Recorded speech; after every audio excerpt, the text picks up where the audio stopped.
श्री गुरु महाराज जी का हुक्म है गुरुमुखो उठो। श्री गुरु महाराज जी का हुक्म है गुरुमुखो उठो। श्री गुरु महाराज जी का हुक्म है गुरुमुखो उठो। सौभाग्यशाली गुरुमुखो, इसी प्रकार अपने मन और चित्त की समस्त वृत्तियों को एकाग्र करते हुए अपना ध्यान सन्मुख विराजमान शोभायमान श्री श्री 108 श्री हजूर सतगुरुदेव दाता दीनदयाल जी महाराज जी का दर्शन दीदार अपने मन मंदिर में बसाते हुए अपनी मुख रचना को पवित्र करने अर्थ प्रेम सहित मिलकर के बोलिए जयकारा।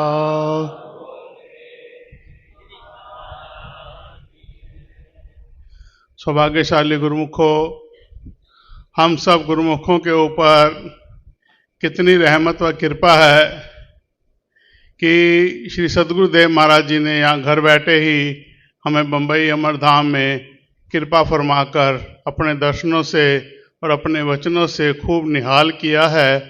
और आते ही सब गुरुमुखों का हालचाल पूछ के कि ये पूछा कि सब खुश हैं। जब सब गुरुमुखों ने जब जयकारा लगाया तो श्री सद्गुरुदेव महाराज जी ने वचन फरमाए कि आप सब खुश हैं तो हम भी खुश हैं। जयकारा बोल श्री गुरु। महापुरुषों का यह वृद्ध होता है कि वो जो भी कार्रवाई करते हैं हम जीवों के भले के लिए करते हैं।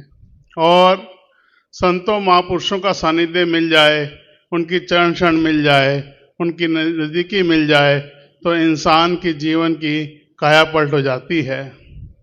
एक बार बाबा फरीद जी सत्संग कर रहे थे तो सत्संग के बाद एक प्रेमी उनके पास आया तो उसने आकर उनसे प्रश्न किया कि बाबा फरीद जी, सब कहते हैं, आप भी कहते हैं, सारे संत कहते हैं कि संतों की संगत करनी चाहिए, लेकिन पहले मुझे ये बताइए कि संतों की संगत करने से क्या फ़ायदा है, कैसे लाभ बनता है, क्या फ़र्क पड़ता है, तो उसके बाद जो है मैं संतों की संगत करूँगा।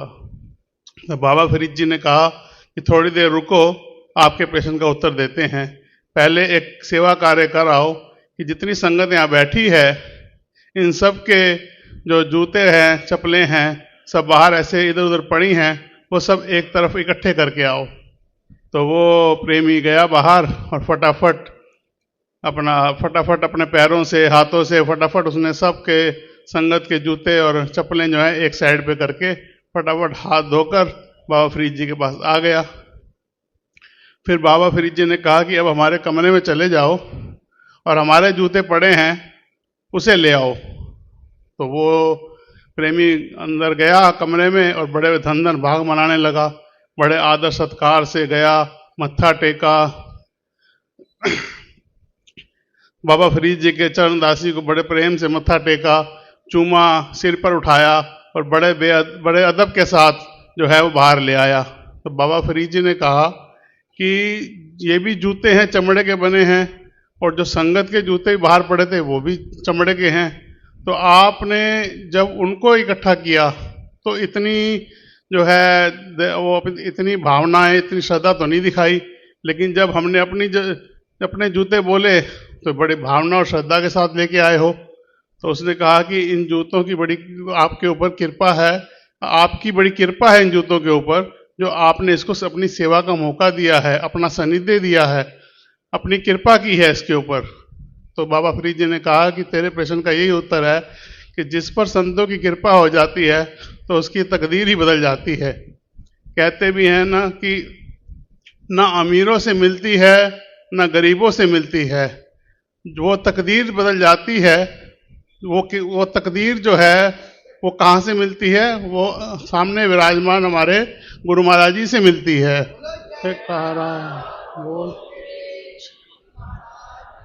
तो सौभाग्यशाली गुरुमुखो, हमारे कितने भाग्य हैं जो हमें वक़्त के महापुरुषों की चरण शरण मिली है, उनकी संगति मिली है। और हमारी तकदीर बदलने के लिए ही उन्होंने श्री अनंतपुर धाम की रचना की और दरबार के 5 नियमों की निधि बनाई। वो नियम क्या है? श्री आरती पूजा, सेवा, सत्संग, सुमरन, दर्शन, ध्यान, ये 5 नियम जो नित्य करे तो निश्चय हो कल्याण। ये 5 नियमों की निधि ऐसी बना दी कि जो इंसान कहीं भी रहे इन 5 नियमों की अगर पालना करता है नित्य प्रति श्रद्धा भाव से सुबह शाम, तो हर समय ऐसे ही श्री सद्गुरुदेव महाराज जी के चरणों में बैठा है होता है जैसे कि इस समय हम सब गुरुमुख जन श्री सद्गुरुदेव महाराज जी के चरणों में बैठकर उनके दर्शनों का आनंद ले रहे हैं। बोल मेरे और इसी प्रकार हमारे हजूर सद्गुरुदेव महाराज जी ने हम सब गुरुमुखों के कल्याण के लिए 2 घंटे भजन का हुक्म फरमाया है कि जो भी गुरुमुख जन हैं, प्रेमी हैं, 24 घंटे में 2 घंटे भजन अवश्य करें, चाहे 4 बार में करें, चाहे 5 बार में करें। अगर हम महापुरुषों की आज्ञा और मौज में चलते जाएंगे, उनकी आज्ञा को सत्सत करके मानते हुए नियमों को भाव से, श्रद्धा से और पूर्ण समर्पण के साथ पालन करते जाएंगे, तो निश्चय ही हमारा भवसागर से पार भी होगा, लोक भी सुखी होगा, परलोक भी सुहेला होगा और महापुरुषों का भी आशीर्वाद इसी प्रकार प्राप्त होगा जैसा कि अभी हमारे श्री सद्गुरुदेव महाराज जी दोनों कर कमल उठाकर हम सब गुरुमुखों को खूब भक्ति के धन से माला माल कर रहे हैं। बोलो जयकारा बोल में श्री गुरु महाराज की जय। सौभाग्यशाली गुरुमुखों, बेंगलोर में शुभ श्री आगमन की आप सभी गुरुमुखों को बहुत बहुत बधाई हो। बोलो जयकारा बोल मेरे श्री गुरु महाराज की जय। ऐसे और दिव्य सत्संग सुनने के लिए इस चैनल को सब्सक्राइब करें, गुरुमुख जन तक अवश्य शेयर करें ताकि वह भी घर बैठे बैठे परम लाभ प्राप्त कर सकें। बोलो जयकारा बोल मेरे श्री गुरु महाराज की जय। श्री सद्गुरुदेव भगवान की जय।